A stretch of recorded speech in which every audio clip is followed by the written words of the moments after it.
नमस्कार मैत्रिणींनो, तर मी आहे रुपाली आणि स्वागत आहे तुमचं रुपाली जंगल्स किचनमध्ये। तर आज आपण घरच्या घरी गव्हापासून रवा कसा बनवायचा हे बघणार आहोत। तर चला आता आपण लगेच व्हिडिओला सुरुवात करूया। तर तुम्हाला व्हिडिओ आवडला एक लाईक करा आणि सबस्क्राईब करा। तर मी आता 3-4 किलो गहू घेतलेले आहे, त्यामध्ये पाणी टाकून घेऊ आपण आणि स्वच्छ धुवून घेऊ। आपल्याला गहू धुताना 2-3 पाण्याने स्वच्छ धुवून काढायचे आहे।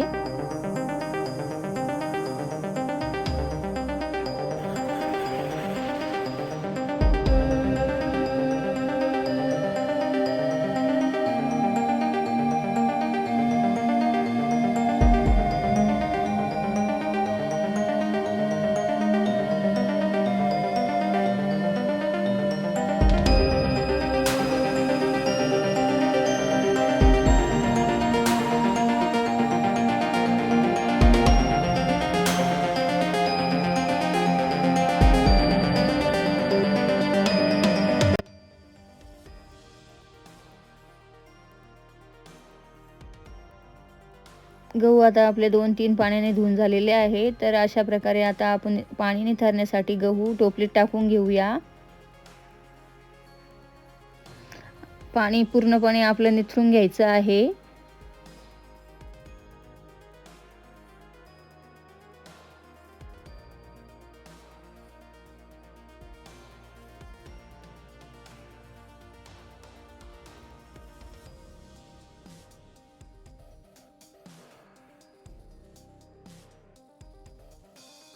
तर बघा आता आपल्या गव्हाला किती छान चमक आलेली आहे।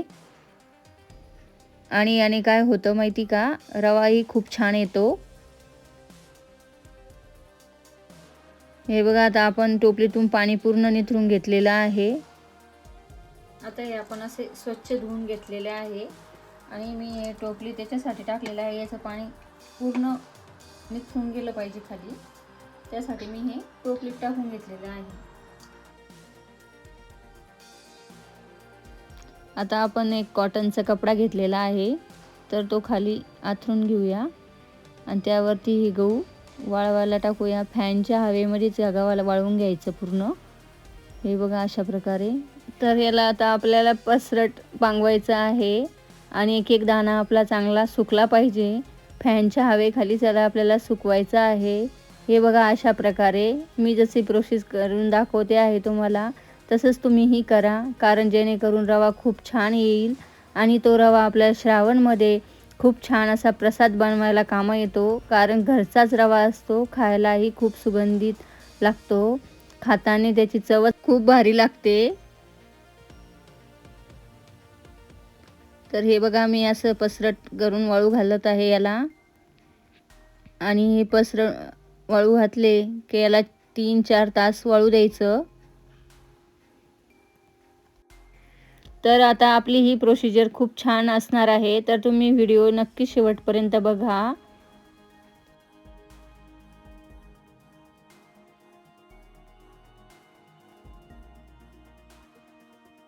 तर मैत्रिणींनो, मी आणलेले आहे आता ह्या गव्हाची भरड करून, जे वलेव केलेले गहू होते ना त्याची भरड करून आणलेली आहे गिरणीतून। आणि आमच्या इकडे 2-3 दिवसापासून पाऊस चालू असल्यामुळे हे गहू वलेव केलेले भिजवून घेतलेले गहू आहे, ते मी धुवून घेतलेले गहू आहे ते मी इथंच घरातच ठेवले होते वाळून, कारण पावसामुळे मला गिरणीत जाता आलं नाही, त्यामुळे मी 2-3 दिवसानंतर याची भरड करून आणली आणि याचा आता आपण रवा बनवूया, गावरान गव्हाचा हा रवा।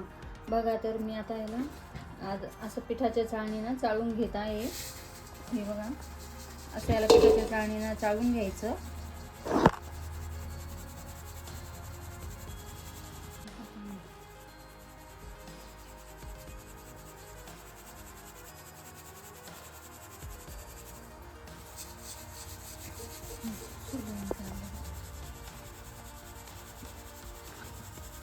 तर ह्या चाळणीनं आपल्याला चाळून घ्यायचं आहे पहिले। हे बघा असं याचं हे वरचे जे गव्हाला टर्पल असतं ना ते निघतं मग चाळल्याच्या नंतर।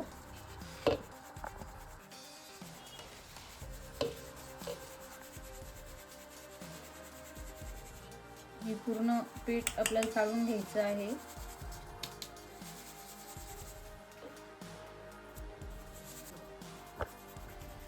तर मी ही पीठ चाळण्याची चाळणी आहे, पीठ चाळाची, या चाळणीने चाळून घेतलं आणि हे असं वरती आपण चाळण काढून घेतलं पूर्ण.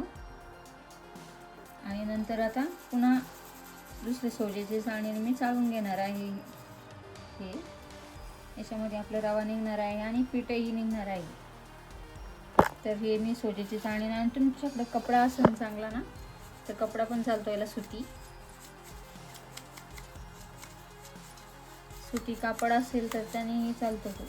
सुती कापड एकदम पातेल्याला बांधून घ्यायचा आणि त्याच्यावरती चाळायचं.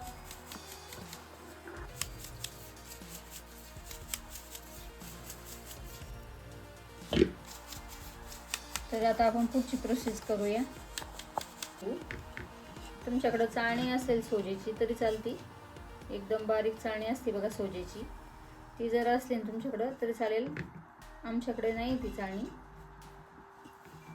त्यामुळे मी हा कपडाच असं पातेल्याला बांधून घेत आहे. आणि याने आपण आता हे पूर्ण रवा, हे पीठ चाळून घेणार आहोत. त्याच्यामध्ये असं टाकून घ्यायचं आणि याला पूर्ण असं चाळून घ्यायचं, म्हणजे पीठ खाली पडून जातं आणि रवा रवा वरती राहतो मग कपड्यावरती.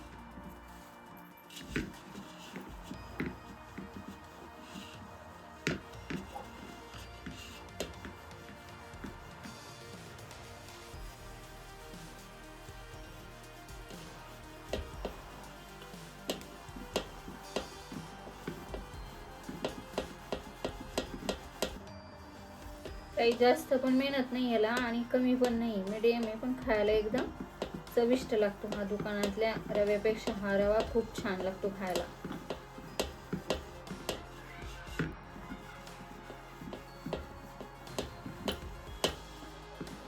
आणि आता श्रावणमध्ये महाप्रसादासाठी बनवतात ना, घरच्या घरी सत्यनारायण पूजा वगैरे असली तर लगेच बनवायला मग आपण हा रवा बनवून बघायचा, खूप छान लागतो. आणि असाही आपल्याला जर घरी बनवून खायचा सकाळी नाश्त्यासाठी तर खूप पौष्टिक आहे हा रवा. याचा शिरा खूप पौष्टिक असतो.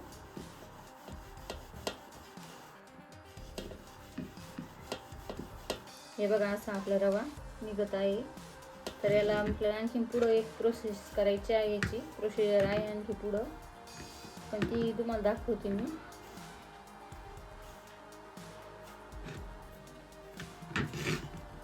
हा कापड चाळून चाळून खूप ढिल्ला होऊन जातो.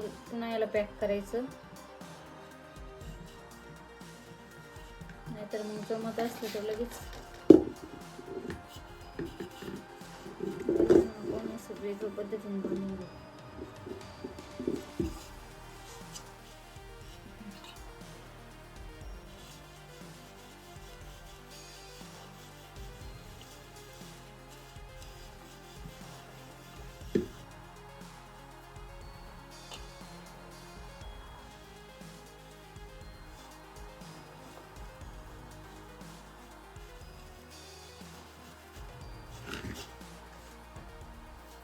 खाली पीठ निघतं याचं मस्त, त्या पिठाच्या आपण पुरणपोळी बनवू शकतो.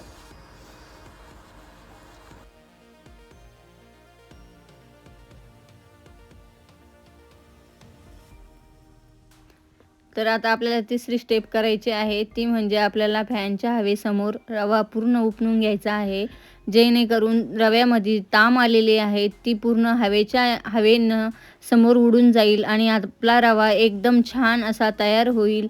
आणि हा रवा दुकानाच्या रव्यापेक्षाही खूप छान असतो, दुकानातलाही छान असतो, पण दुकानातला कसं असतं किती दिवसाची पॅकिंग असते आणि आपण हा घरीच बनवलेला असतो ना ताजा रवा, तर आपण याचा शिरा खूपच सुंदर लागतो. बघा किती छान आला आहे आपला रवा. तर आता आपण काय करायचं, एक छोटं पातेलं किंवा डब्बा काहीतरी घ्यायचं आणि त्याने हा रवा पूर्ण उपणायचा, कारण त्यात असलेली जी ताम आहे ती पूर्ण समोर उडून जाते. तर आता हे बघा मी कशी उपणून घेत आहे, हाताने उपणत आहे आणि ताम पूर्ण अशी हाताने बाजूला करून घ्यायची, जेणेकरून आपल्या रव्यामध्ये ताम जास्त मिक्स होणार नाही. आणि थोडीशी राहिली बी तर काही प्रॉब्लेम होणार नाही, काही होत नाही थोडी राहिली बी तर. केमिकलचं खाण्यापेक्षा तर माझं म्हणणं आहे हा रवा खूपच छान आहे. जर आपण पावसाळ्यामध्ये गव्हापासून रवा बनवला तर काय करायचं, तो पूर्ण भाजून ठेवायचा. कारण तेल वगैरे टाकायचं नाही भाजायला, तसंच आपण भाजून बरणीमध्ये पॅक करून ठेवायचा. कारण तो आपल्याला 2 ते 3 महिने आरामशीर तो काहीच होत नाही त्याला. आणि जर उन्हाळ्यात बनवला तर काय करायचं, उन्हामध्ये एकदम कडक उन्हामध्ये वाळून आणि बरणीमध्ये भरून ठेवायचा. तेव्हाही 2-3 महिने काहीच होत नाही. हे बघा मी असा बनवलेला आहे. तर मी आता हा पावसाळ्यात बनवलेला आहे, त्यामुळे मी याला पूर्ण भाजून वगैरे मग नंतर बरणीत भरून ठेवणार आहे.